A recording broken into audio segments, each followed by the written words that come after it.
51 गांव की महापंचायत रखी गई है, क्या कुछ फैसला जो है वो लिया गया इस महापंचायत में? देखो, आज जो महापंचायत रखी है, आप सभी को पता है कि जो लिल्लू डोडी सरपंच है उन पे केस हुआ है और उन पे अपहरण का केस हुआ है।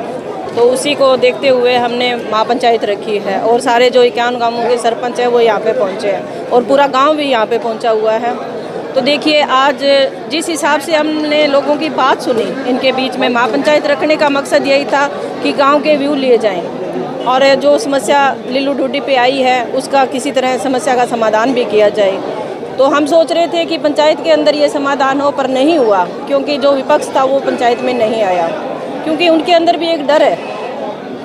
सामने दिखा, पंचायत के अंदर ये भी दिखा कि जो लिल्लू राम डोडी है वो निर्दोष है, क्योंकि विपक्ष का ना आना और जो लिल्लू राम डोडी पे जो केस हुआ है वो एक तरफ दिख रहा है। तो इसी का देख के हम यहाँ पे इकट्ठे हुए हैं और जो गांव ने इकट्ठा होकर फैसला लिया है कि विपक्ष तो नहीं पहुँचा, पर हम सारे सरपंच और गांव वाले हनुमानगढ़ डीसी और एसपी के पेश हो रहे हैं और वहाँ पे जाके हम बात करेंगे कि निर्दोष को सजा क्यों दी जा रही है। भाई कहीं ना कहीं गाड़ियाँ की व्यवस्था करेगी है, गाड़ियाँ खड़ी है।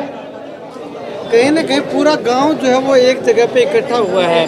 तो गांव मानता है कि जो सरपंच है वो निर्दोष है, लेकिन कोर्ट ने जो है वो कार्रवाई के आदेश दे दिए हैं। तो इससे कैसे निपटा जाएगा? देखिए, हम कोर्ट तक भी जाएंगे।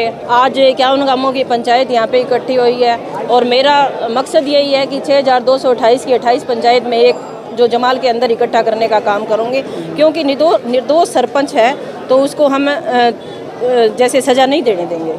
ठीक है। हाँ जी। तो आगे क्या कदम रहेगा आपका? आज हनुमानगढ़ आप जा रहे हैं एसपी डीसी से मिलने, तो इसके बाद क्या कदम रहेगा? देखिए, आज हम डीसी एसपी से मिलेंगे और वहाँ पे कुछ बात नहीं बनी तो उसके बाद में कुछ भी करना पड़े, चाहे रोड जाम करना पड़े, चाहे सीएम के पास भी जाना पड़े, हमारी लास्ट तक लड़ाई रहेगी और हम किसी भी हालत में लिल्लू राम डोडी की कोई भी सज़ा नहीं होने देंगे। दूसरे पक्ष से कोई बातचीत हो पाई है, कोई उनसे संपर्क हो पाया है कि आखिर क्यों उन्होंने ये किया? देखिए, खुला मंच था और सबके पास इनविटेशन था कि इस पंचायत के अंदर कोई भी आ सकता है, तो कोई भी यहाँ पे नहीं पहुँचा।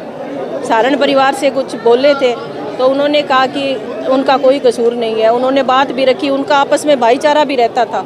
जैसे तिल का परिवार है या सारण परिवार है, इनका भाईचारे से पहले लेन देन होता रहा है, तो लेन देन तो किसी के साथ हो सकता है। और सरपंच एक ऐसी कड़ी बन जाती है गांव की कि उसको कहीं भी पंचायत होती है तो उसको जाना पड़ता है।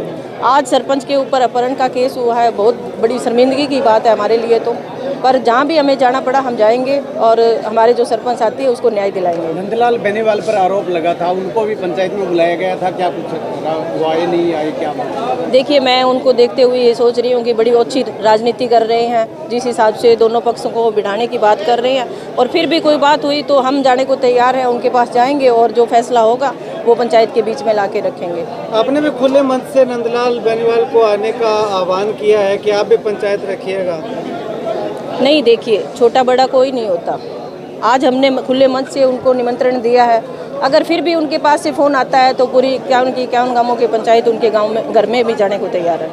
पर हम यही सोचते हैं कि ये पंचायत जो फैसला है ये पंचायत के बीच में हो जाए तो अच्छी बात है। ठीक।